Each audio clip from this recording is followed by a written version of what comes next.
Plus tu arrives à passer de temps sur ces sujets, plus tu seras forcément extraordinaire, puisque c'est des sujets sur lesquels tout est décuplé. Dès que tu t'y mets, t'es animé, tu bosses plus, ou tu passes plus, enfin voilà, tu es plus intense. Voilà, et rien que ça, tu vois, le côté quand t'es animé par quelque chose, t'es intense dedans. Et ben, dans 1 heure de ton temps, tu peux produire de 1 à 5 selon l'intensité que tu mets ou l'efficacité que tu mets, on est tous conscients. Donc il faut absolument mettre notre temps sur là où on est hyper animé et efficient, quoi, c'est sûr.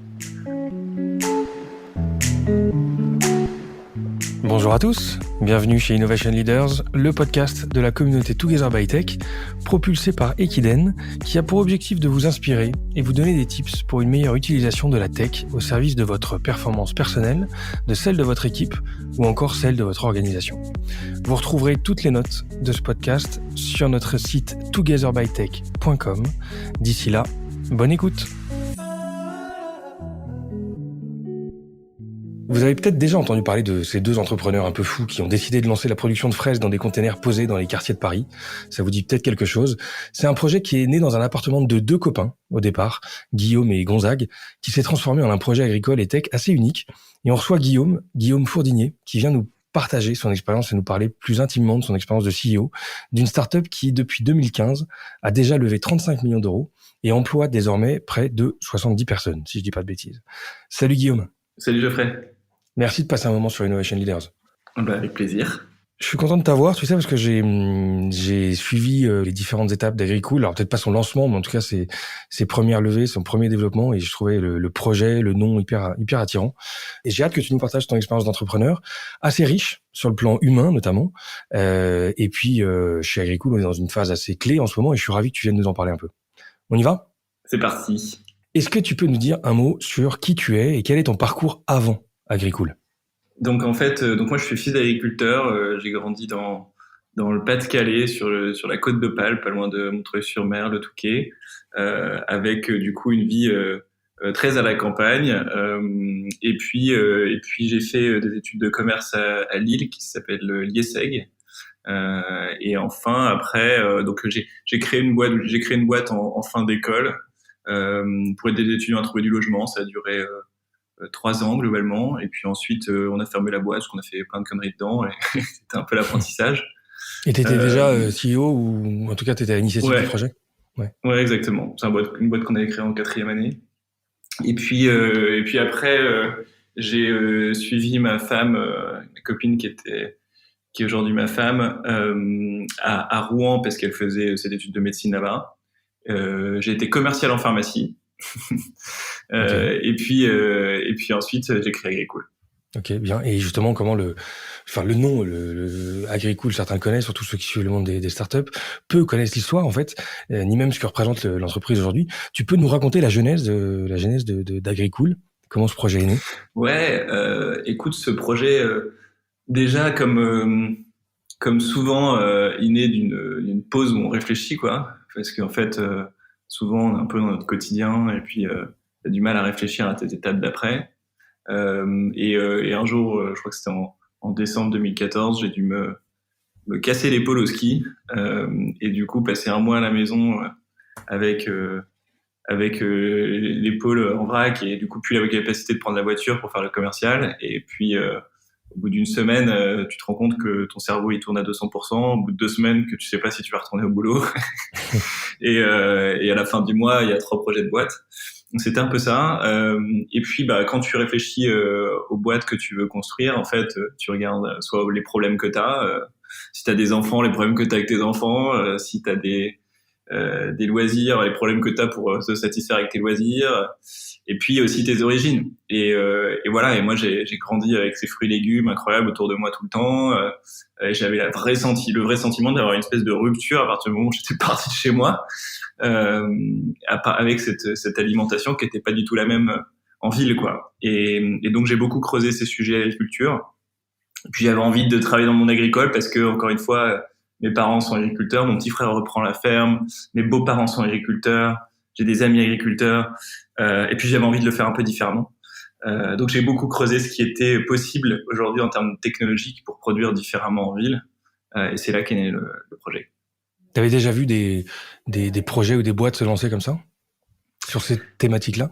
Écoute, en fait, quand tu creuses, t'es tout seul devant ton ordi, donc tu creuses un peu. Alors c'est sûr que c'est vrai qu'il y a des boîtes où tu peux aller voir autour de toi, quoi. Tu peux aller te balader dans les villages d'à côté, dans les villes d'à côté, et puis aller voir un peu ce qui existe, ou faire le tour de France. Clairement, en France, il y avait rien.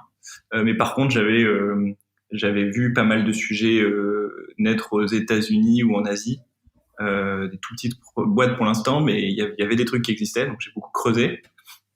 Et puis ensuite, voilà, je pense que c'était aussi ça qui m'attirait dans le sujet, c'était de se rendre compte qu'il y avait 2-3 points de naissance de ce sujet un peu dans le monde, mais que c'était light, mais par contre, ça représentait un enjeu énorme et que finalement, il fallait pas grand chose pour démarrer à s'amuser avec, enfin, de tester.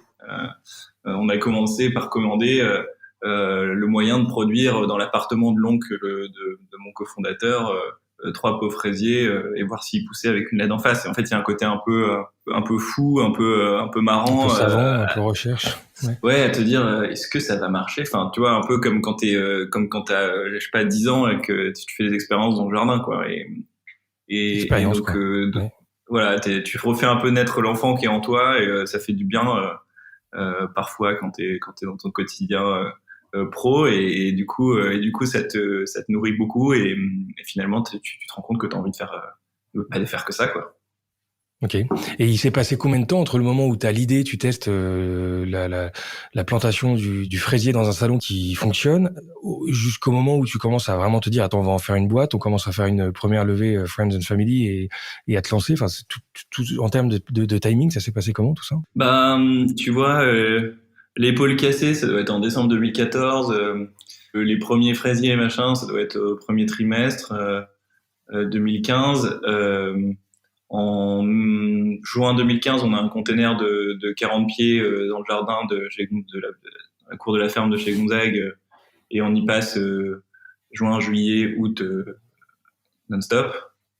Et on pose le container à Paris début octobre devant la Cinémathèque à Bercy. Et en fin octobre, je pense qu'on a 500 000 euros de levée. Et là, on dit ah, il y a une boîte. Avant, tu as un projet qui est initialement un truc fun, sans enjeu, qui devient un enjeu parce que tu démissionnes, qui devient un enjeu parce que tu mets de l'argent dedans. Pas grand-chose, mais tu vois, nous, on a mis tout ce qu'on avait en perso. Enfin, on a mis 40 000 euros dedans. Et globalement, on savait que on le faisait, on posait le container à Paris, on voyait ce qui se passe. Soit on rentrait à la maison, on reprenait un job et on disait bon c'est bien amusé. Mais bon, par exemple, maintenant il va falloir remplir. Voilà, un peu comme quelqu'un qui a été faire un voyage, quoi. Soit on avait trouvé une solution pour trouver des investisseurs, etc. Et on avançait, mais on n'avait aucune idée de ce qui allait se passer. Enfin, c'est vraiment le truc où t'avances, tu dis c'est un truc de fou, j'ai envie de continuer, je le regretterai toute ma vie de pas avoir creusé, mais tu t'as aucune idée de ce qui va se passer. Et en fait, voilà. Ouais, donc en octobre, on avait une boîte. Ouais. Donc, année de dingue pour toi en 2015, quoi. Et le projet, donc j'allais te poser la question, tu vois, est-ce que tu imaginais faire un projet d'une telle ampleur au départ? Non. Ah non, pas du tout. Ouais. Pas du tout. T'avais pas cette ambition-là, c'était... Non, c'est vraiment... je pense que le mot, c'est vraiment cette histoire d'esprit d'aventure où tu as envie d'aller, de mettre un pas devant l'autre parce que tu sais pas trop ce qu'il y a devant et que c'est excitant, que ça crée de l'adrénaline, qu'il y a de l'incertitude parce qu'il y a aussi du potentiel et que t'as l'impression de creuser, tu vois, le sentiment d'avoir l'impression de creuser quelque chose que personne n'a vraiment creusé avant. Et ça, c'est hyper enrichissant, quoi. Voilà, ce sentiment de creuser et puis de se dire, mais est-ce qu'il y a vraiment quelqu'un qui a creusé comme ça un jour de produire en ville en utilisant comme ça très peu d'eau, des fraises avec des LED, de savoir ce que c'était. Et aussi, je pense un truc intéressant qu'on s'est rendu compte, c'est que parce qu'en fait, il y a une réflexion qu'on a eue avec Gonzague à l'époque qui était, en fait, si on veut produire en ville, il y a quand même plein de gens qui font de l'agriculture urbaine depuis très longtemps. Tu vois, on va pas inventer, on n'est pas plus intelligent que les autres. On va pas refaire, tu vois, produire sur un toit ou produire dans des jardins partagés. Enfin, si ça a pas permis de nourrir tout le monde, etc., c'est qu'il y a une raison. Et puis, on la connaît pas, mais elle existe. Par contre, qu'est-ce qui pourrait exister et qui fait que personne n'y aurait pensé ou n'aurait voulu le faire? Et en fait, on s'est rendu compte, nous on s'est dit, ce qui a probablement pas été creusé, c'est ce qui est politiquement incorrect en fait, ou qui est de base un peu trop fou pour paraître logique, tu vois, un peu trop contre-intuitif. Un peu trop audacieux, quoi. Ouais. Bah, mais je sais pas si c'est audacieux, c'est plutôt tu vois, contre nature ou contre-intuitif. C'est-à-dire que tu le testes pas parce que tu dis non, je peux pas. Par exemple, tu vois, jamais un grand groupe n'aurait financé initialement ce qu'on a fait. Parce que venir dire, bah oui, on met un container avec des LED, vous l'ouvrez, tout est rose, et dedans on produit des fraises, et c'est comme ça qu'il faut produire. En fait, c'est trop dangereux, tu vois, politiquement, d'une certaine manière.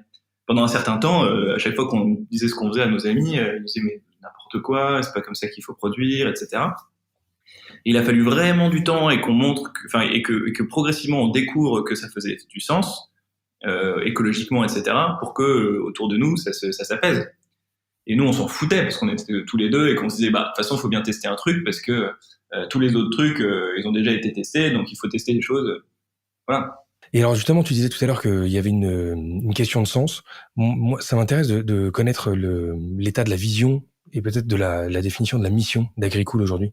Ouais, eh ben écoute, la mission de la boîte, c'est d'accélérer l'accès à l'alimentation locale. Donc tu vois, elle n'a pas trop changé depuis l'idée initiale. C'est assez simple. Je pense que les idées les plus simples sont toujours celles qui sont les plus percutantes de toute façon. Et puis ben la vision, c'est de transmettre ça en ambition. Enfin, tu vois, c'est tout simplement que l'alimentation locale devienne la norme de consommation. Parce qu'aujourd'hui, c'est encore une niche, quoi, tu vois. Quand on dit je mange local, c'est voilà. Enfin, de toute façon, c'est simple. Les chiffres, c'est 2% de l'alimentation qui est locale en moyenne. Donc c'est rien du tout. Et donc le fait de dire voilà, l'alimentation locale doit devenir la norme, ce qui serait logique finalement. C'est une vraie vision. Ouais, effectivement, sachant que bon, ça c'est 2% aujourd'hui. D'après ce que j'avais lu, les Nations Unies parlent quand même alors je sais pas si tu confirmes les chiffres, mais d'une peut-être d'espérance de 20% d'ici 2030. Enfin, c'est de l'agriculture urbaine. Alors, en fait, c'est des chiffres réels et c'est des chiffres internationaux. Mmh. Et en France, c'est 2%. Plus un pays est industrialisé et urbain, plus c'est faible. C'est-à-dire que dans les 20%, si tu veux, tu as des pays dans lesquels tu as des milliers d'agriculteurs qui produisent sur 15 mètres carrés autour de la ville. Et c'est pas vraiment de l'agriculture urbaine à la base, hein, c'est juste que c'est proche, leur métier, comme c'était le métier en France il y a des longues années de produire, et finalement ça a été une évolution sociale que de faire autre chose que de produire, et il y a encore beaucoup d'endroits où c'est ça. Et donc les 20% comprennent tout ça, et du coup ce qu'il faut faire attention, c'est que le futur va plutôt, on l'espère, aller vers la réduction voilà, de la pauvreté et l'urbanisation de la planète. Et donc, du coup, à avoir voilà, des chiffres qui vont pas forcément aller dans le bon sens par rapport aux 20%. Ok, donc t'es pas hyper optimiste sur non, en tout cas, c'est pas sans rien faire, quoi. Ouais, ça va pas se faire naturellement. Tu vois, c'est pas juste en se disant il faut plus d'agriculture. Il va falloir vraiment se retourner pour développer des nouvelles solutions, pour changer le paradigme. Aujourd'hui, on est dans un monde dans lequel la production, elle est pas conçue pour être locale. Si tu veux, c'est pas le modèle. Tu prends tu prends l'Europe, l'Espagne produit les tomates et les fraises. Ils ont créé un écosystème énorme autour, ils exportent partout, etc. En France, enfin, c'est quand même très souvent le cas. On est fier d'exporter. D'exporter notre alimentation, notre agriculture, etc. C'est ça aujourd'hui. Jusqu'à maintenant, c'était quand même ça la culture. Voilà. Et aujourd'hui, il va falloir passer à un modèle dans lequel finalement, autour de chaque ville, on doit avoir l'ensemble des modèles de production. Alors, on produira pas ce qui ne permet pas climatiquement d'être produit localement, mais en tout cas, tout ce qui peut l'être, il va falloir qu'on soit capable de le produire autour pour que finalement, ça puisse faire plus sens si on veut que l'alimentation soit plus locale. Ok. Tu peux nous donner quelques éléments d'Agricool aujourd'hui sur les grands métiers, les grands éléments qui constituent votre production, votre distribution, et qu'on mesure un peu cette organisation? Ouais, tout à fait. Bah, écoute, alors c'est une organisation passionnante parce qu'elle est hyper large. En fait, Agricool, donc déjà, Agricool, c'est une marque de fruits et légumes aujourd'hui qui produit donc des herbes aromatiques, des salades et des fraises qui sont vendues chez Monoprix, chez Carrefour, aujourd'hui dans une centaine de points de vente. Ok.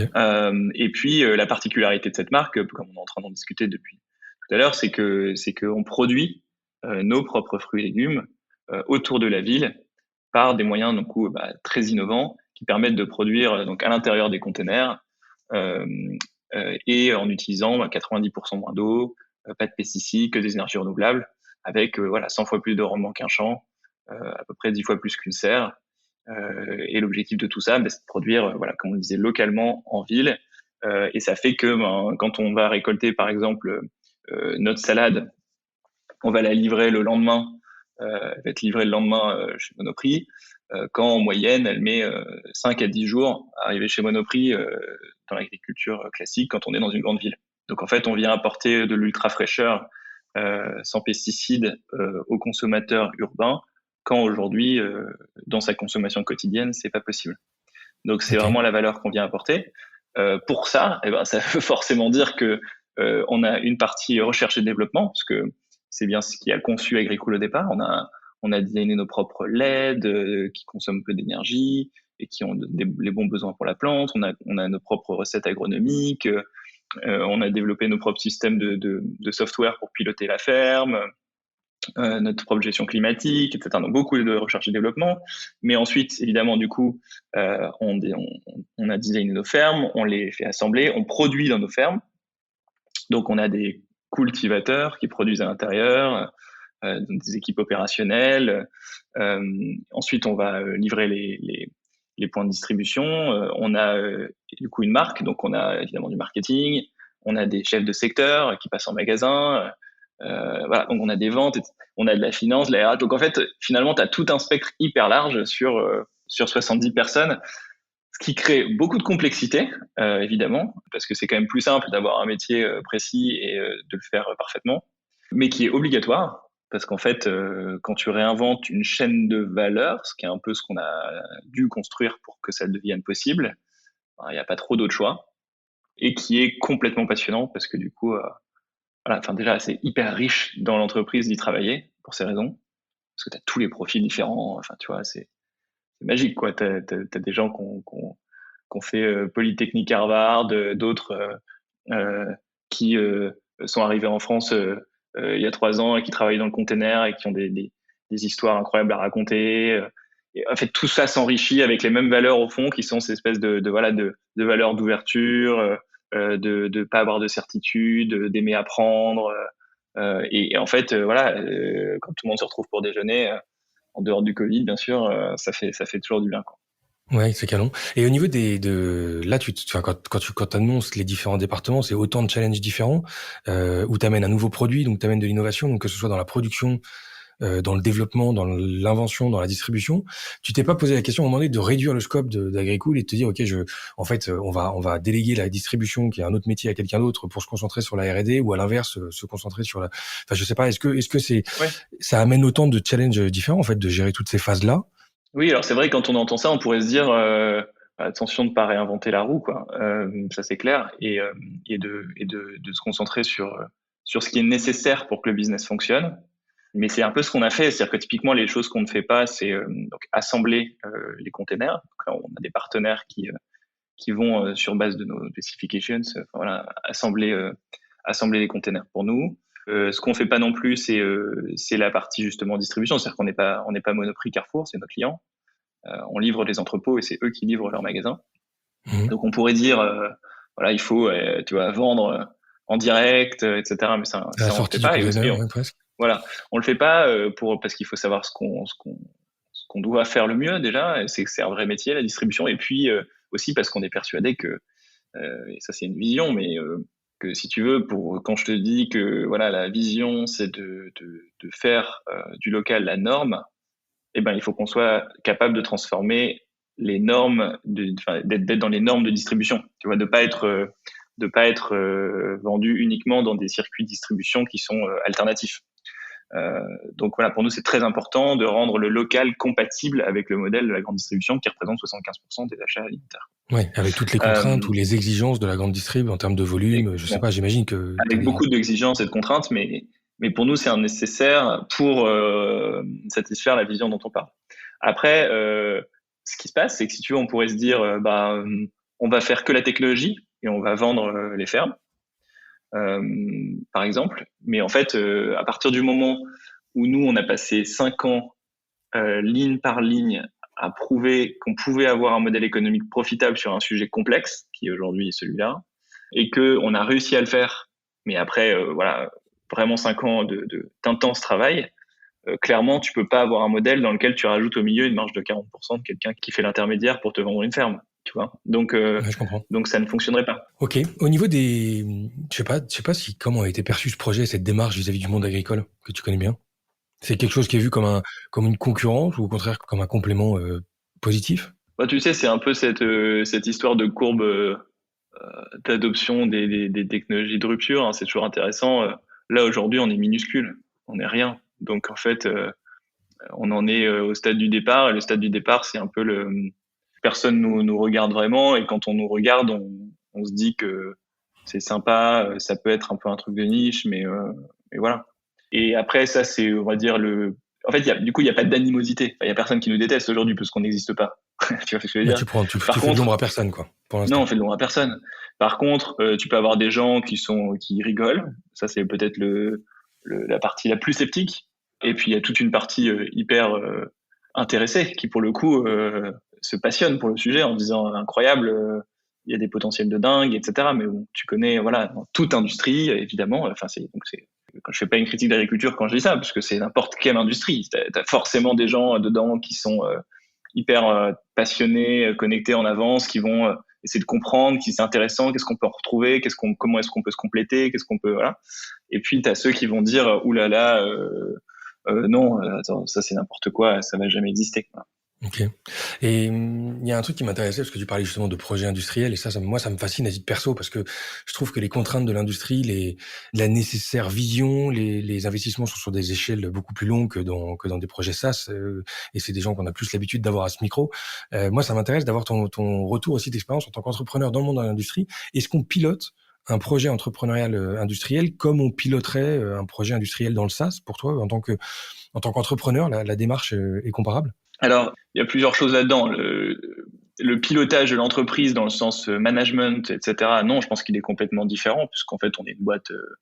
Voilà, c'est clair que même si on réinvente les codes et qu'on doit être beaucoup plus rapide que nos concurrents industriels, on reste une boîte de production alimentaire. Donc, on peut pas. Toi, tu peux pas rentrer dans une boîte de production alimentaire et dans une boîte de fintech et que ça ressemble à la même chose, quoi. Tu vois, à un moment, c'est forcément très différent.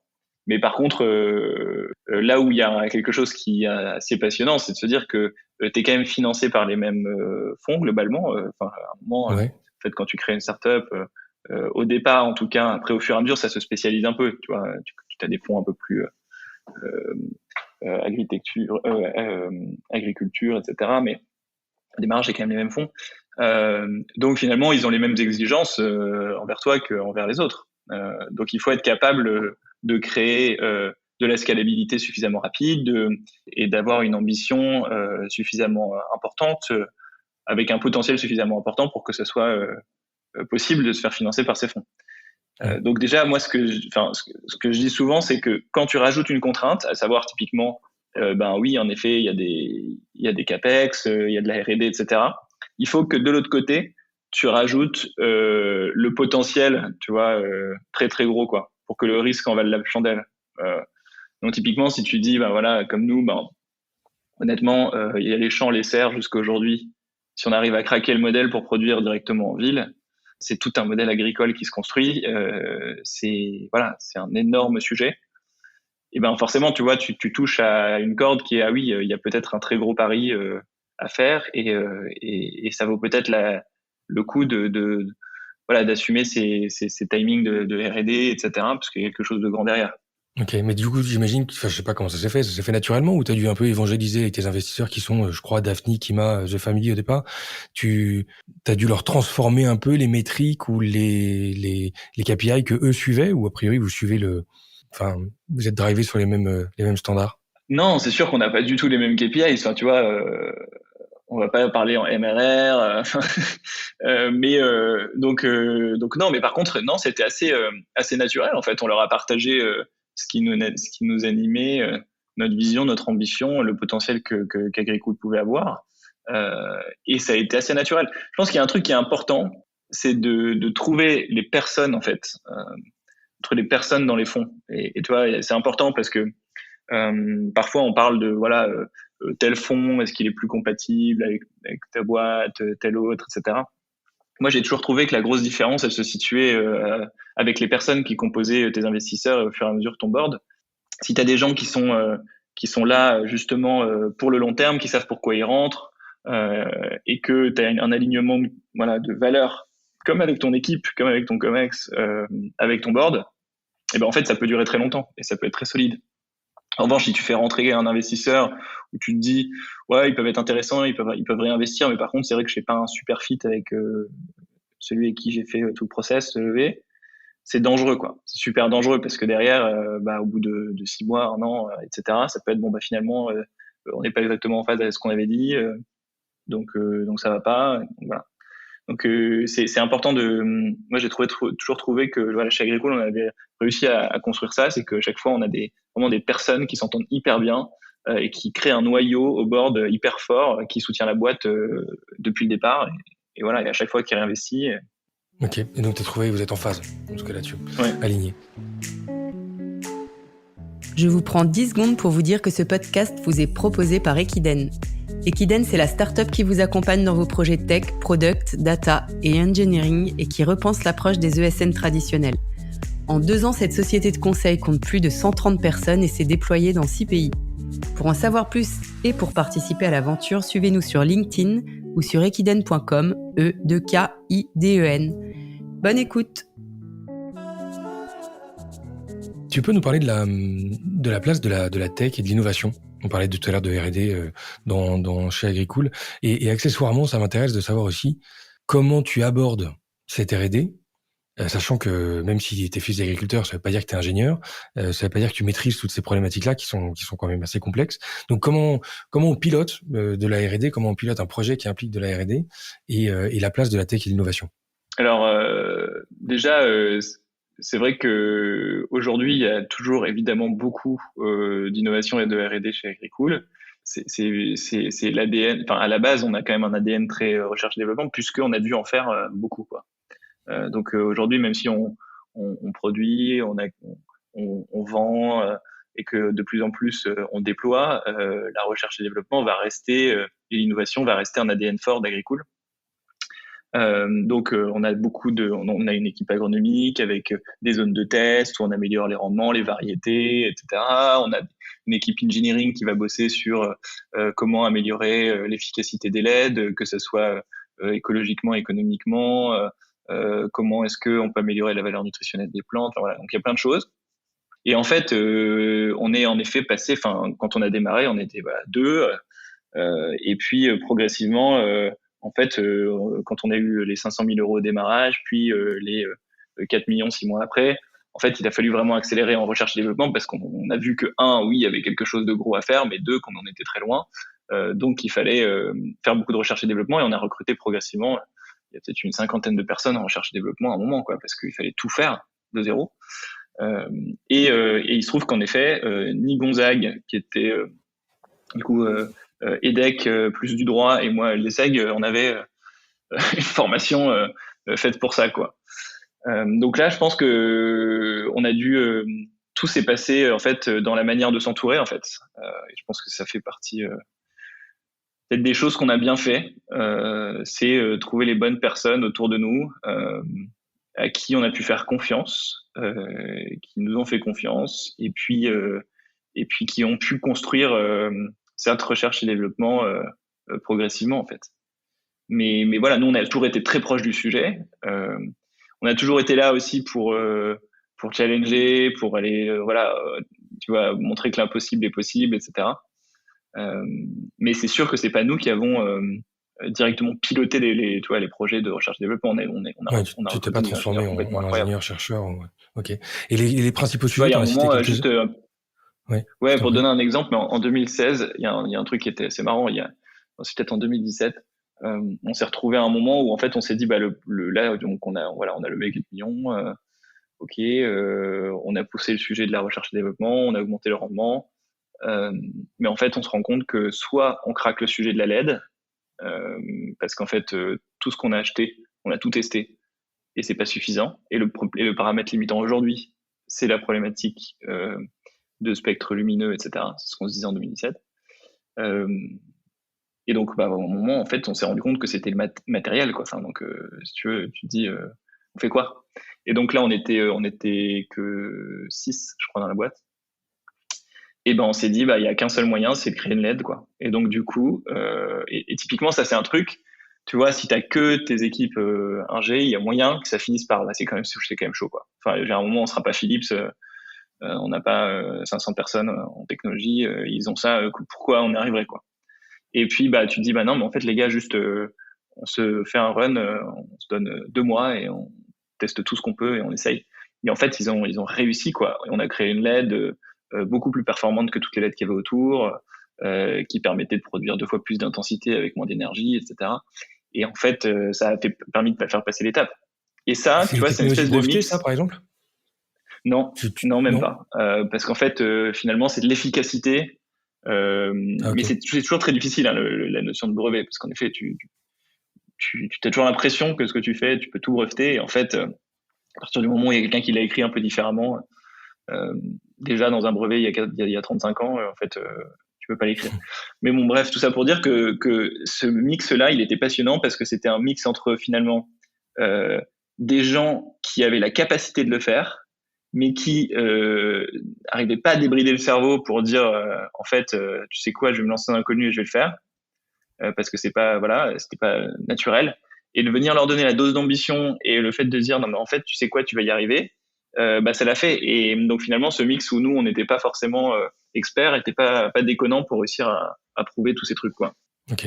Et quels sont les grands sujets aujourd'hui, les grands enjeux pour toi d'un point de vue innovation? Est-ce que t'en as des problèmes Alors, t'as toujours le marronnier du rendement, de la réduction énergétique, de la réduction de l'empreinte carbone et de l'augmentation, du rendement. Donc, l'efficacité finalement de notre production et de notre modèle. T'as évidemment les nouvelles cultures, donc à la fois des nouvelles variétés. Tu vois, là on vient de lancer la ciboulette, une deuxième variété de salade, etc. Et puis ensuite, t'as des ruptures technologiques nécessaires pour produire différents types de cultures. Tu vois, globalement, je vais pas rentrer dans le détail là, mais t'as certaines cultures qu'on aimerait produire pour lesquelles il faudra probablement sortir de notre modèle, tu vois, uniquement container, etc. Donc, on travaille aussi sur ça. C'est comment est-ce qu'on fait pour accélérer l'alimentation locale avec d'autres modèles technologiques. Et puis, donc ça, c'est des projets un peu plus moyen terme. Et puis, il y a des nouveaux sujets qui sont rentrés au fur et à mesure, comme par exemple le packaging, qui sont des sujets hyper clés, où au final, tu vois, il faut être capable de produire. Aujourd'hui, nos packaging sont 100% recyclés, recyclables. Mais, tu vois, c'est pas encore suffisant. On a envie de continuer à diminuer notre empreinte carbone qui est liée au packaging. Et ça, il y a beaucoup d'innovations nécessaires, beaucoup de sujets en ce moment, le biosourcé, etc. Donc essayer de creuser pour avoir un packaging qui soit à la fois capable de maintenir la fraîcheur du produit, qui est quand même notre valeur ajoutée number one, et en même temps donc réduire le gaspillage, parce qu'il y a quand même une salade sur 2 sur le marché qui est jetée, hein, donc c'est quand même grave. Donc le packaging permet quand même d'éviter ça, mais avec un packaging qui a un impact le plus faible possible sur l'environnement. Donc recyclé, recyclable, c'est le minimum, mais potentiellement tu vois, compostable à la maison ou végétal. Donc il y a beaucoup de choses qui sont il y a un truc à trouver en permanence. Il y a beaucoup de choses qui sont testées en ce moment et ça c'est passionnant. Voilà, c'est des nouveaux sujets qui se mettent chez Agricool. Ouais. Tu disais tout à l'heure que vous aviez trouvé votre modèle économique et je sais que vous êtes pas mal cherché là-dessus forcément sur quelques années au moment de lancer un nouveau modèle industriel. C'est 6 ans, c'est quand même très faible, mais bon, il y a des investisseurs, il y a beaucoup de travail il y a une nécessaire rentabilité à trouver. Est-ce qu'aujourd'hui on peut dire que vous avez trouvé votre modèle économique chez Agricool? Oui, tout à fait. On a trouvé notre modèle économique. Ça a été un truc hyper intense là pendant les 6 dernières années. Alors au démarrage, t'essayes de trouver quelque chose qui marche. Ensuite, t'as un produit qui est bon. Ensuite, un produit qui fait quand même du rendement. Et puis ensuite, un produit qui est profitable. Parce qu'à un moment, il faut que le modèle puisse être profitable, évidemment. Et donc voilà, aujourd'hui on a pu montrer sur notre dernière ferme que justement c'était possible et que la ferme était profitable. Et puis maintenant, mais il faut plutôt déployer le nombre de fermes pour que la boîte en elle-même devienne profitable. Parce que par contre, évidemment, on a de la recherche et développement, on a des coûtillages, etc. Mais non, on a pu le montrer et ça c'est génial. Et c'est pas, enfin tu disais c'est intéressant parce que en effet par rapport à d'autres industries qui n'ont pas besoin d'inventer leurs moyens de production, et ben du coup toi tu mets beaucoup plus de temps, donc il faut l'expliquer à tes investisseurs. De l'autre côté, par rapport à ton industrie, bah tu vois, tu prends l'agriculture, ça fait des centaines d'années que ça existe et c'est pas profitable. Aujourd'hui, si t'enlèves la politique agricole commune, voilà, ça l'est pas. Et donc finalement, on a pu montrer quand même en 6 ans qu'on était capable de rendre un modèle économique profitable sur un modèle industriel agricole, ce qui est pas forcément non plus super évident, quoi. Ouais. À titre perso, tu l'as vécu comment, toi, les challenges que représente le fait d'inventer ce modèle et de devoir prouver chacune de ces grandes étapes, quoi.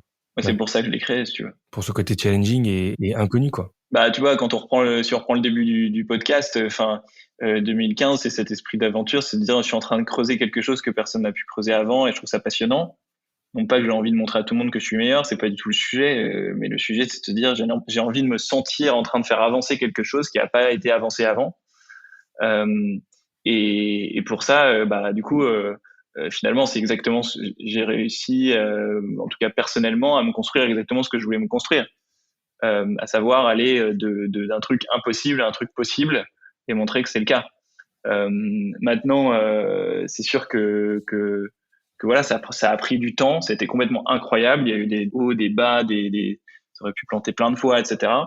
Mais c'est exactement ce que je cherchais, moi, en tout cas. Ok. Et entre le rôle c'est toujours un peu fascinant de voir ça, de ton rôle de commercial avant d'avoir l'idée, tu te retrouves quelques années après aux commandes d'une boîte qui a 70 personnes, qui est sur des sujets assez visibles, assez sensibles, assez techniques.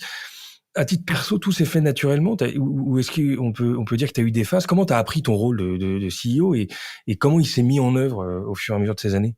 Alors, naturellement, c'est un peu fort comme moi, je dirais que ça s'est construit par la force des choses. Okay. Tu vois, c'est plutôt un mot. Donc ça recoupe avec le côté naturellement, mais sauf que c'est quand même un peu chaud, quoi. Tu vois, ça se fait pas tout seul. Tu prends des claques, tu prends des bonnes claques et chaque claque te fait évoluer et voilà. Et je pense que c'est une vraie notion d'humilité qui se construit au fur et à mesure parce que vraiment tu prends des claques. Et au bout de 10 claques, tu vois, l'humilité, c'est bon, quoi. Tu l'as. C'est quoi les grosses claques, par exemple, dont tu parles? Bah, c'est que, en effet, tu vois, je sais pas, tu t'arrives et tu dis bon bah je vais construire un container. Ok, tu te retrouves à construire, à faire le début de ton premier container. Bon, en fait, tu sais pas faire de l'électricité, donc tu vas voir quelqu'un, il t'explique, il dit mais t'es vraiment nul, quoi. Tu sais rien faire. Non, bah non, désolé, je sais rien faire. Voilà, je sais rien faire, désolé. Tu dis je suis nul, mais bon, c'est pas grave, je vais avancer. Et puis après, voilà. Et je me souviens d'un moment comme ça, par exemple, on était en train de construire le premier container. Et petite anecdote, et on était donc avec Gonzague, et Gonzague c'est le plus bricoleur des deux, hein. Vraiment lui, moi je le suivais, mais donc l'électricité, si tu veux, n'empêche qu'on n'avait jamais fait l'électricité de ma vie. Donc on fait le premier container, donc il y a des LED partout, il y a des prises partout, enfin c'est quand même un peu chaud. Donc on fait tout le réseau électrique et tout en regardant sur internet, machin, etc. Puis on se dit c'est quand même un peu chaud, on va le mettre à Paris, faut qu'on fasse vérifier. Et donc là on fait passer un truc genre l'APAV, ou tu sais les trucs un peu je sais plus quel c'était, de normes, certification électrique et tout. Et le mec rentre et il a failli faire une crise cardiaque, quoi. Et vraiment c'était il dit mais non mais vous pouvez pas faire ça et tout ça, vous êtes pas électricien. Non. Bon, enfin je sais pas quoi faire. Et donc je me souviens de Gonzague qui l'a regardé, qui a dit écoutez monsieur, c'est très simple, vous avez une petite feuille, vous écrivez tout ce qui va pas, vous me le donnez et vous revenez dans une semaine. Et le mec a dit ok. Et le mec il est passé genre 20 minutes à écrire, il n'y avait plus de place sur ses feuilles et tout ça, c'était un carnage, hein. Et il est revenu une semaine après et c'était fait, il a signé et c'était bon. Et en fait, c'était un peu le symbole de, voilà, tu prends des claques d'ego tout le temps, mais elles te servent à apprendre, à y arriver. Et puis, c'est pas grave. Et tu fais ça tout le temps. Et donc, les médias, c'est pareil. La première fois que je me suis tapé un TF1 qui vient pour filmer les containers, j'étais en stress total. La première levée de fonds, bah, évidemment, j'avais jamais levé de fonds. Donc, tu comprends rien. La finance, on te parle de termes que tu comprends rien. Et puis tu fais toutes les étapes les unes après les autres et à chaque fois ça démarre par une claque et puis ensuite tu vois un apprentissage et puis ensuite ça avance voilà. Et au final, ça te rend assez humble par rapport au truc, quoi, parce que voilà. Et puis après, il y a aussi beaucoup de moments où la boîte aurait pu complètement planter, c'est sûr. À peu Lesquels, près par exemple tous les ans, quoi. Enfin, tu vois, en 2015, quand, je sais pas, quand tu vois, on a eu la possibilité de mettre notre container à Bercy devant la Cinémathèque, mais c'était pas donné non plus. Enfin, coup de chance. On a pu trouver comme ça 500 000 euros de business angel rapidement. Ça s'est joué à peu de choses. Ensuite, en 2018, la levée de fonds, il y avait 3 investisseurs. Il y en a un qui s'est barré à la dernière minute pour des raisons très politiques.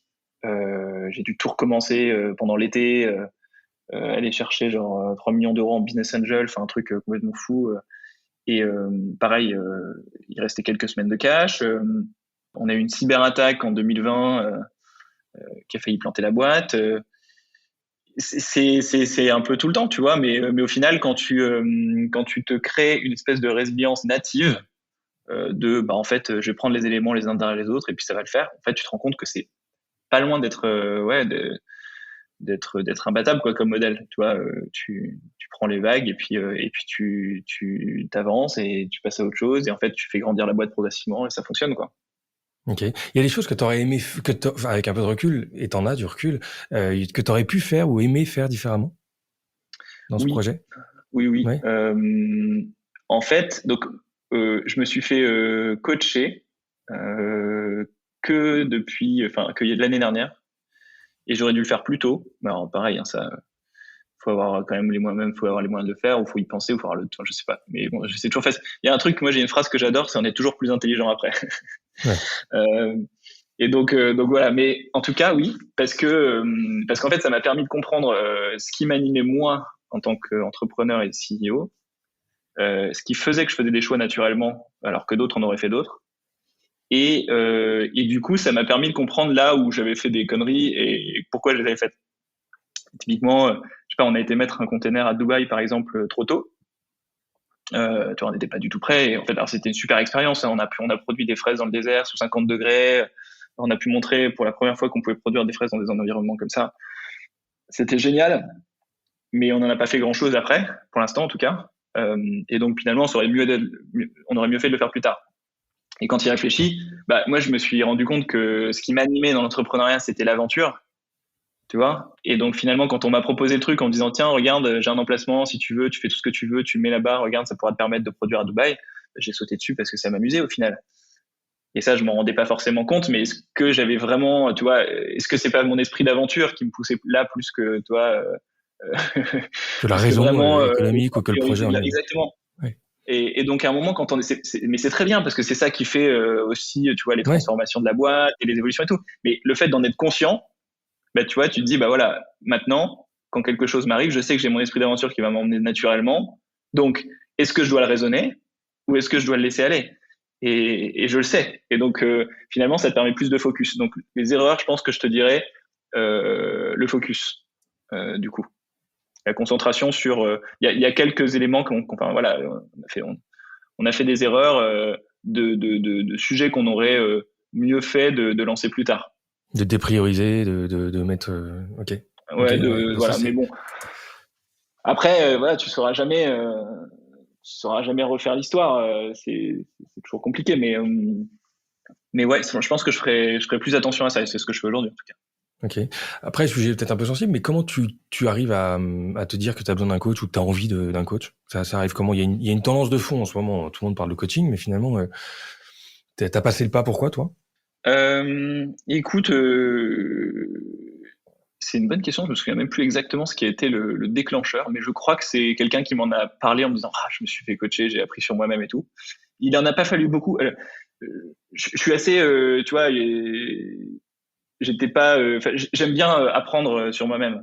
Donc ça n'a pas été compliqué de me convaincre. C'est plutôt que j'avais souvent l'impression que les coachs dont j'entendais parler, c'était pas quelque chose qui m'inspirait pour moi. Enfin, tu vois, leur méthode m'inspirait pas pour moi-même. Je sais pas pourquoi. Et là, j'ai entendu quelqu'un qui parlait d'un coach, comment il avait travaillé avec lui et ce qu'il avait fait grandir. Et je me suis dit, c'est trop bien, j'ai envie de faire ça. Tu vois, c'est un peu ce truc de envie de faire la même chose. Et c'est pour ça, c'est un truc que j'encourage. Donc il y a plein de coachs différents pour tous les types d'entrepreneurs ou pour tous les types de personnes, de manière générale, caractère. T'as des gens très psychologues, des gens très business, des gens très théoriques, des gens beaucoup plus pratiques. Donc t'as plein de choses, tu vois, selon les caractères et les fonctionnements. Mais c'est absolument incroyable d'avancer en compréhension de soi-même, quoi. Enfin, sur nos motivations, etc., pour faire nos choix et tout. Enfin, c'est juste incroyable. Moi, j'ai vraiment débloqué de l'efficacité que ça pouvait apporter. J'ai l'impression que finalement, au fur et à mesure de la vie, on essaye de devenir de plus en plus nous-mêmes, alignés avec ce qu'on a envie de faire, qu'est-ce qui nous anime, pourquoi, etc. Et la quête de sens, il y a plein de choses qui se mélangent. Et de savoir mettre tu vois, les choses en ordre là-dedans, c'est une charge mentale que tu te supprimes d'un seul coup et ça te crée beaucoup plus d'efficacité. Enfin, moi, j'en suis persuadé. Ouais, il y a un framework qui m'avait pas mal intéressé quand on avait discuté avec je sais plus qui d'ailleurs, mais qui m'expliquait que c'était important de commencer à se connaître peut-être en tant que CEO, mais avant tout en tant que dans les projets qu'on peut mener. Il y a l'aspect là où je suis bon, et donc déjà savoir où on est bon, c'est quand même une force. Savoir ce qu'on doit améliorer parce qu'on pense qu'on est bon, mais on l'est pas et on doit l'améliorer. Et puis il y a toute une frange de choses qu'on doit être amené à déléguer parce qu'en fait c'est pas des choses qu'on devrait garder. Et réussir à prendre du recul sur soi-même sur ces trois axes, ça m'avait paru hyper intéressant. Bah, c'est passionnant et tu sais, on a tous vécu cet état de flow. Le truc où tu te sens incroyable. T'as des moments parfois où tu te dis là, sur ces sujets, je me sens vraiment bien, je suis animé, je suis motivé, j'arrive presque pas à dormir tellement j'ai l'adrénaline sur mes sujets, c'est incroyable. Et puis t'as des moments où tu te mets sur un sujet, à chaque sujet, mais je déteste, je comprends pas pourquoi je suis si nul, qu'est-ce qui fait que j'arrive pas à lire la première page, et en fait, on les vit, mais on les comprend pas toujours, quoi. Et d'être capable de bien les comprendre, se dire, bah voilà pourquoi. Derrière, ça t'aide vachement, en effet, à faire le tri. Et moi, ce que j'avais vraiment beaucoup retenu, c'est que l'objectif, c'est de passer le plus de temps possible sur les sujets qui t'amènent à l'état de flow, quoi, en fait. Et compenser dans ton organisation pour que ça fonctionne. Exactement. Ouais. Okay. Voilà, exactement. Mais plus tu arrives à passer de temps sur ces sujets, plus tu seras forcément extraordinaire, parce que c'est des sujets sur lesquels tout est décuplé. Dès que tu t'y mets, t'es animé, tu bosses plus, ou tu passes plus, enfin voilà, tu es plus intense. Voilà, et rien que ça, tu vois, le côté quand t'es animé par quelque chose, t'es intense dedans. Et ben, dans 1 heure de ton temps, tu peux produire de 1 à 5 selon l'intensité que tu mets ou l'efficacité que tu mets. On est tous conscients. Donc il faut absolument mettre notre temps sur là où on est hyper animé et efficient, quoi, c'est sûr. Ouais, bah passionnant. Et après, quand on regarde un peu chez Agricool et ton rôle, parce que toi qui est entrepreneur à 200%, qui adore l'aventure, qui adore l'innovation, qui adore le lancement, chez Agricool, on est dans une phase aujourd'hui où il y a les deux. On doit maintenir l'innovation, mais on doit quand même industrialiser et déployer quelque chose déployer le modèle que vous avez un peu inventé. Comment t'abordes cette nouvelle phase, toi, de justement d'industrialisation, qui est peut-être un peu moins le 0 to 1 que dans lequel tu t'éclates? Bah, écoute, en m'entourant, clairement. J'ai été assez rapidement conscient dans les derniers mois, notamment que, à un moment, si tu veux, sur les parties qu'on était en train de construire, en fait, je commençais à construire un peu chaque pôle, que si tu veux, j'allais pas être suffisamment bon sur les différents sujets métiers, en fait. Tu vois, à un moment, quand tu commences à structurer la qualité, les process sanitaires, l'industrialisation des fermes, le déploiement commercial à grande échelle. En fait, tu te rends bien compte sur chaque sujet qu'à un moment, faut pas déconner. T'as quelqu'un de meilleur que toi pour le faire, c'est sûr. Toi, tu connais pas les sujets de base, tu dois tous les apprendre. Il y en a 10 en même temps.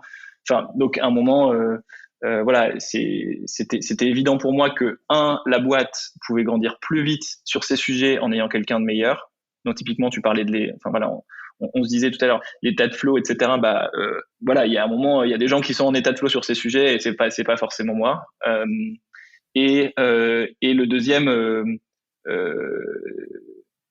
je sais plus ce que je voulais dire, tu vois, c'est très simple. Okay. Et donc du coup, j'ai recruté un DG, DG en français, CEO en anglais, qui du coup a pris l'ensemble du management il y a maintenant 2 mois, début septembre. pour justement me reconcentrer plutôt sur les sujets où j'apporte le plus de valeur et avoir quelqu'un qui déroule avec une efficacité complètement décuplée sur ces sujets justement là maintenant de déploiement de ce qui a été construit dans le passé. Ok, décision quand même. Bon, t'es pas le premier à recruter un DG en étant toi-même DG à la base. Cette décision, tu la prends comment et comment elle a été perçue dans ton entourage, principalement pro, mais ça devait être quand même une surprise pour tes équipes. J'ai toujours été hyper naturel sur ces sujets, donc Zéro tabou. je pense que ça n'a pas du tout été un problème. De toute façon, comme j'étais toujours très naturel sur ce ou quoi je me sentais bon, pas bon, etc. Les gens le savent, tu vois, ils n'ont pas été surpris que je dise que voilà, je me sentais pas le plus à l'aise pour le déploiement, etc. J'ai toujours été très naturel, je dis tout aux équipes, tu vois. Il y a plein de choses que j'aime bien. Tu vois, est-ce que les discussions qu'on a là sur le développement personnel, etc., je les ai aussi avec les gens. Je faisais des petits déj un peu toutes les semaines avec des gens différents dans la boîte. Enfin, tu vois, on a une communication très ouverte.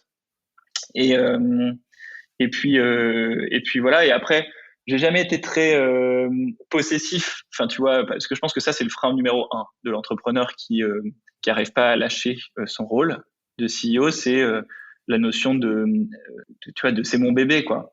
Et c'est vrai que c'est pas évident. Le jour où tu te retrouves, tu vois, il y a voilà, pour être très très très clair, il y a un jour où je suis arrivé au bureau et c'était voilà le Comex et j'y allais pas, tu vois. Donc il y a ce truc un peu de regarder de l'extérieur les décisions se prendre et puis y être. Et ça représente quelque chose, tu vois, c'est puissant quand même. Parce que j'étais plus CEO et que c'était important pour moi de montrer que justement voilà, maintenant il y avait quelqu'un d'autre qu'il fallait écouter et que c'était pas moi qui prenais la décision, évidemment. Donc et en fait t'as ce truc, je pense, qui est très difficile à vivre pour beaucoup d'entrepreneurs qui sont très possessifs par rapport à leur entreprise, qui ne veulent pas lâcher le fait de prendre des décisions. Bon, voilà. Après, moi, ça peut c'est être quand même le cas, impressionnant. C'est quand même pas donné à tout le monde parce que je sais pas. Je pense que c'est une question de caractère aussi. Hein. Oui, c'est clair. C'est une question de caractère. Tu vois, c'est pas une question. Je me sens pas meilleur que quelqu'un de réussir à le faire. Tu vois ce que je veux dire? C'est plutôt, je me sens compatible avec cette décision. C'est quelque chose qui me correspond. Et je comprends complètement. Je connais des entrepreneurs qui n'y arriveraient pas forcément, et je comprends complètement qu'ils n'y arrivent pas parce qu'ils n'ont pas créé la boîte pour les mêmes raisons. Tu vois, c'est très différent. Moi, j'ai créé Agricool parce que j'avais ce besoin de construire quelque chose de nouveau, que j'avais cette aventure devant moi, etc. Il y a des gens qui sont des bâtisseurs, qui ont besoin qui sont satisfaits par le fait de bâtir quelque chose, etc. Et finalement, ceux-là, le fait d'enlever le pouvoir, là, pour le coup, supprime la raison pour laquelle ils ont entrepris. Donc ils n'arrivent pas forcément à s'y retrouver, tu vois. Ouais, je comprends. Après, j'allais te demander comment les investisseurs ont vécu cette décision, mais en fait, quand on voit le calibre de la personne que t'as recruté, je pense que ça a dû les surprendre, mais en même temps, il y a un élément, c'est un élément hyper enthousiasmant quand on voit Jean-Christophe Sibilio. Tu peux peut-être nous dire un mot sur qui il est et accessoirement nous dire aussi un mot sur comment est-ce qu'on attire un profil comme celui-ci qui pilotait plusieurs milliers de personnes avec un PNL assez costaud pour rejoindre un projet de l'envergure d'Agricool qui a du potentiel surtout, mais dans les faits qui est quand même beaucoup plus petit. Comment tu t'y es pris et qui est-il, ce Jean-Christophe? Ouais, il y a moins de 0 chez Agricool dans les chiffres. Écoute, donc Jean-Christophe, il était CEO Europe de Bonduelle sur les 2 tiers de l'activité. Donc en gros, long life, c'est les conserves et les surgelés. Et donc il avait en effet 5000 personnes et un PNL d'un peu moins d'1 milliard. Donc c'est vrai que c'est un très très gros profil. Il a 52 ans. C'était évidemment pas la job desk, tu vois, quand j'écris, quand on a cherché, j'ai pas dit 5000 plus et 1 milliard plus dans le process de recrutement. Mais c'est une histoire de rencontre, quoi, tu vois. Dans le process, à un moment, les gens savent que tu cherches et puis tu rencontres. J'avais une chasseuse de tête qui était exceptionnelle et puis qui avait du coup qui s'ouvrait les yeux, quoi, genre sur tiens, il y a quelqu'un, c'est vrai, ça paraît un peu fou, mais on va lui parler, etc. Et en fait après la raison, tu vois, tu disais comment est-ce qu'on attire quelqu'un comme ça, comment est-ce qu'on convainc, je crois même tu disais. En fait on le convainc pas, on lui donne envie, on l'inspire. on lui raconte ce qui nous anime et on lui donne envie d'en faire partie, tu vois. Mais j'ai pas les compétences pour convaincre quelqu'un de ce calibre, en fait. Ce que je veux dire, c'est pas. Parfois, tu peux dire. Il doit épouser le projet, quoi, avant tout. Ouais, c'est ça. Parfois, par la force des choses, tu dis, bah, cette personne-là, je vais la convaincre. D'une certaine manière, il y a une forme de. C'est pas de se sentir un peu au-dessus, mais quand tu dis ça, il y a un peu, tu vois, on peut se dire, ouais, je sens que je peux la convaincre. Tu vois, il y a un peu un côté, je me sens au-dessus. Donc clairement, c'est pas du tout le cas. Là, le cas, c'est plutôt de se dire, finalement, je vais lui transmettre tout ce qui m'anime dans cette boîte et qui est complètement incroyable, les valeurs de la boîte, l'ambition qu'elle a, tout ce qu'on a construit jusqu'à aujourd'hui, etc. Et là où je pense que ça l'a peut-être aidé à venir, c'est de voir que j'étais prêt aussi, tu vois, à laisser les rênes et à pas faire un truc un peu, tu vois, je te laisse le volant, mais je garde le levier de vitesse, tu vois. Et donc voilà. Et puis après, je pense que lui avait aussi cette volonté d'entreprendre et que finalement venir entreprendre complètement et vivre le truc entrepreneurial totalement, mais dans une boîte qui a déjà de solides fondamentaux, c'était le bon choix pour lui. Ouais, ok, le bon moment, bon projet, bon sujet, et en tout cas impressionnant et hyper prometteur quand on voit le match entre son mais c'est plutôt, moi je trouve que c'est plutôt impressionnant de sa part. Enfin, tu vois, moi, tu peux regarder le truc, on peut regarder le truc comme on veut, mais à un moment, comme tu dis, tu vois, c'est un super profil et tout. Je me dis, il y a quand même un truc incroyable à construire. Enfin, c'était génial. Moi, je me dis, est-ce que à 52 ans, j'aurais fait le choix de passer de 5000 à 70, la réduction du package, comme tu peux, imaginer potentiellement, etc. Par rapport à ce qu'il pouvait avoir ailleurs, évidemment, et tout. Et en fait, je trouve que l'entrepreneur là-dedans, c'est surtout lui, quoi. D'ailleurs, c'est ce que j'ai dit à l'équipe, hein, quand parfois tu peux avoir des questions, dire alors du coup, est-ce que on va pas perdre notre ADN entrepreneurial? Tu t'imagines passer de 5000 à 70, rentrer dans le bureau et venir prendre un café avec vous en disant essayez, maintenant j'y vais. L'entrepreneur là-dedans, c'est lui, quoi. Ouais, c'est clair. Et en tout cas, s'il le fait, c'est qu'a priori il y croit et il a l'air de savoir où il met les pieds. Enfin voilà, ça s'est fait en transparence. Il a fait un peu sa due deal, comme on dit. Ouais, j'imagine. Bon, écoute, canon. En tout cas, c'est prometteur et on a hâte de voir un peu la suite. Merci pour tous ces feedbacks et toute cette transparence. C'est hyper intéressant comme expérience. Quelques mots avant de nous quitter. Quelques questions pour toi. Ça m'intéresse à titre perso de savoir ce qui t'a donné le plus de fil à retordre jusqu'ici dans ce projet. Je pense que c'est les problèmes humains. Okay. Des problèmes, tu vois, j'ai beaucoup de facilité à dormir. Pratiquement rien ne m'empêche de dormir. Même quand j'avais 3 semaines de cash devant moi, je dormais. Okay. Mais par contre, quand je devais, tu vois, comme tout entrepreneur, j'ai dû licencier quelqu'un ou donner des feedbacks très délicats à quelqu'un. La veille, je dors pas. Tu vois. Okay. L'humain, en fait. Ouais. Bon, il faut une sacrée dose d'efficacité pour gérer tout ce que tu fais. Moi, j'aime bien connaître les méthodos en termes d'orga, de discipline, peut-être les outils que tu utilises ou pour être efficace au quotidien, gérer ton agenda, tes mails. Voilà. Est-ce que tu as des conseils ou des petits tips ou des méthodos perso qui fonctionnent bien que tu pourrais nous partager? Alors, je pense pas être un exemple. Okay. Je suis organisé, mais parce que je simplifie beaucoup les choses autour de moi, on va dire. C'est plutôt ça. C'est déjà une approche. Donc, je délègue beaucoup, je m'entoure bien, et puis après, je garde peu de sujets. Et dans les sujets que je garde, oui, alors j'ai des tics, quoi. Je suis inbox 0 tous les jours. Je déteste avoir des mails dans la boîte mail. Okay. Et par contre, j'utilise pas mal de trucs pour décaler les mails là, à un autre moment, pour structurer mon temps et savoir quand est-ce que je dois travailler les sujets. Et puis ici, peut-être, je sais pas, savoir refuser 95% des propositions qu'on nous fait, quoi, de rendez-vous, de rencontres, de calls. Parce qu'en fait, le naturel se remplit tout seul. T'as tellement de demandes. Donc, je fais très attention de ne prendre que 5% des sujets et d'y mettre 100% de mon énergie. Tu vois. Okay. C'est très important pour moi. Et mon symbole là-dessus, mon truc là-dessus, c'est très simple. Je regarde mon agenda des semaines d'avant. Si je vois que j'ai que des trucs qui s'enchaînent, etc., je change complètement, quoi. Enfin, je fais table rase de mon emploi du temps et je recommence. Parce que pour moi, on doit avoir du temps. Sinon, donc, les semaines d'avant, c'est des semaines à venir, ouais, c'est ça. Okay. Non, mais tu vois, je regarde un peu dans les semaines précédentes, puis je me dis, et parfois quand je me sens pas très à l'aise, puis je me dis, mais regarde mes 2 dernières semaines, j'ai fait 10 rendez-vous par jour, comment tu veux que je sois inspirant en faisant ça? Donc du coup, j'y divise par 2 mes rendez-vous. Enfin, tu vois, voilà, mais je suis pas du tout infaillible. Et un exemple, quoi. Je me fais vite redépasser et je suis tout le temps en train de me rechallenger, quoi. Ok. Bon, en tout cas, ça donne quand même quelques pistes. Est-ce qu'il y a des boîtes qui t'impressionnent en termes de vision ou d'exécution en ce moment dans l'écosystème tech ou startup? Écoute, les boîtes. Alors déjà, moi, les boîtes qui m'inspirent au niveau vision, ça reste les boîtes qui ont un impact. J'ai beaucoup de mal avec. Voilà, je ne vais pas rentrer dans ces sujets parce que j'y passerai des heures, mais j'ai beaucoup de mal avec tous ces cerveaux brillants, etc., qui se mettent sur des sujets destructeurs, quoi, pour la planète ou pour voilà. Donc, ou qui se posent pas du tout la question aujourd'hui. Mais donc, les boîtes les plus inspirantes, c'est typiquement, une boîte qui est inspirante et qui a une exécution incroyable, je trouve, c'est par exemple Back Market.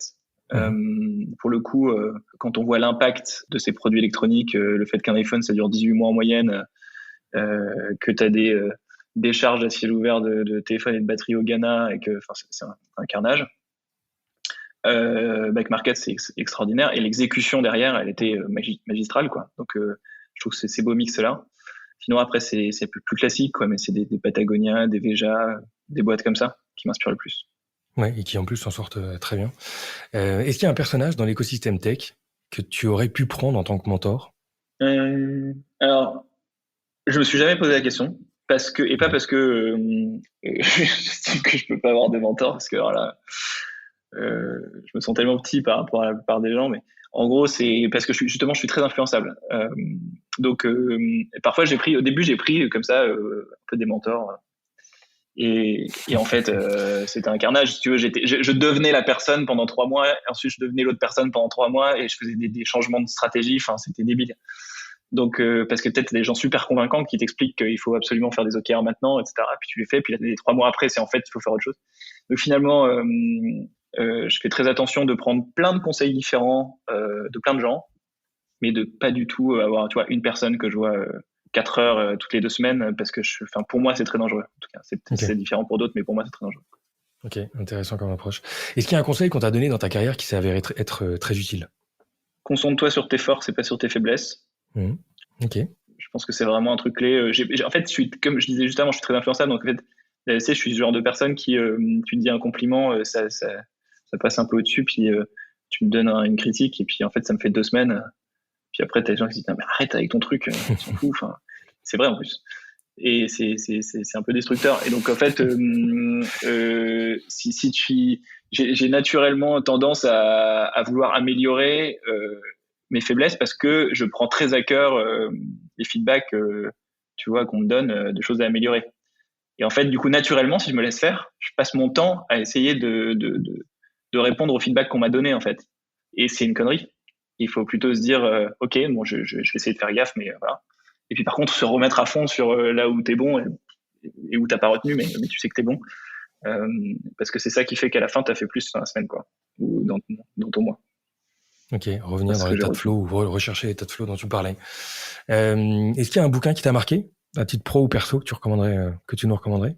Ouais, je reviens aux mêmes exemples, mais c'est Yvon Chouinard, donc Let My People Go Surfing. C'est le fondateur de Patagonia.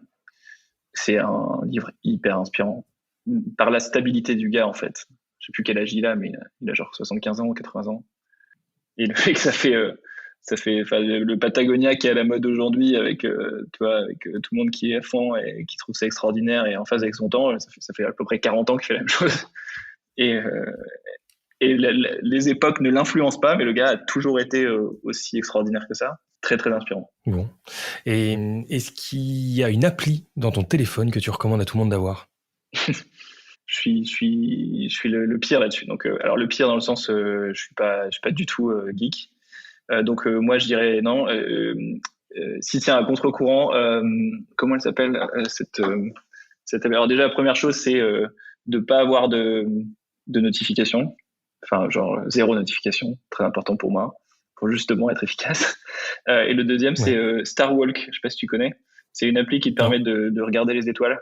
Et donc c'est juste incroyable. Ça te permet tu tournes ton téléphone et tu vois toutes les constellations. Tu sais quelles sont les constellations et autres. Et après, quand tu te balades dans la rue, et ben tu regardes les étoiles et tu te dis, tiens, je sais que là c'est Jupiter. Il y a un petit côté petit côté magique de reconnexion, quoi. Donc, voilà, j'aime bien les applis qui te permettent de te recentrer sur la vraie vie. Bon, je la connaissais pas celle-là. Bien, merci. Une dernière question. Est-ce qu'il y a quelqu'un que tu me recommanderais d'avoir à ce micro qui a un parcours un peu qui sort de l'ordinaire dans le monde de la tech ou de l'innovation?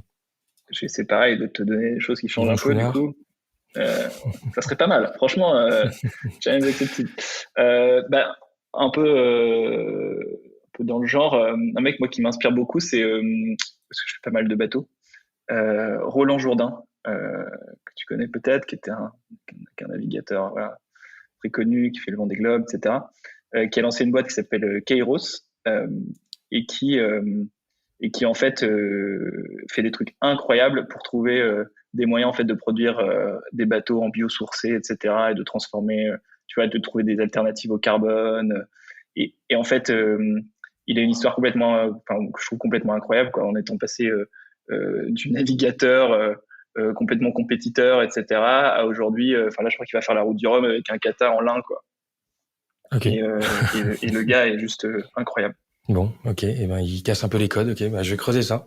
Merci Guillaume en tout cas pour ces échanges et tous ces insights passionnants, hyper instructifs. Bonne route à toi dans ton nouveau rôle, du coup, de quel est-il ce rôle d'ailleurs? De bras droit du CEO? Cofondateur, président. De cofondateur. Ok, bon, enjoy. Bon démarrage à notre ami Jean-Christophe dans son rôle de CEO, et puis bonne route à Agricool en général. À bientôt. Merci Geoffrey, à bientôt. Salut Guillaume. Voilà, cet épisode est terminé. J'espère qu'il vous aura plu. Si c'est le cas, suivez-nous sur LinkedIn ou directement sur notre site togetherbytech.com. Prochain épisode dans quelques jours. D'ici là, portez-vous bien.